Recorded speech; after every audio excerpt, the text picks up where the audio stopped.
कौमी क्रिकेटर्स ने घरों पर ही प्रैक्टिस शुरू कर दी। क्रिकेटर्स की वीडियो वायरल हो गई। वीडियो शुरू करने से पहले अगर अभी तक आपने हमारे इस YouTube चैनल को सब्सक्राइब नहीं किया तो जल्दी से सब्सक्राइब कर लें और साथ मौजूद घंटी के निशान को भी क्लिक कर लें ताकि आपको क्रिकेट से जुड़ी तमाम खबरें सबसे पहले हासिल होती रहें। कोरोना वायरस की वजह से खेलों की सरगर्मियां मुतासर होने पर कौमी क्रिकेटर्स ने घरों में ही प्रैक्टिस शुरू कर दी।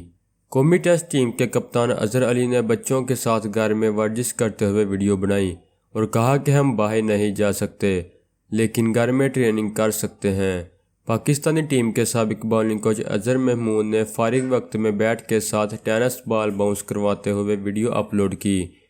साबिक Pakistani speed star fast bowler Shoaib Akhtar ने खुद को घर में क्वारंटीना करते हुए बच्चों के साथ बैडमिंटन खेली और इसकी वीडियो भी शेयर की। साबिक कप्तान कौमी टीम सरफराज अहमद ने अपने बेटे के साथ क्रिकेट खेलते हुए वीडियो सोशल मीडिया पर जारी की है।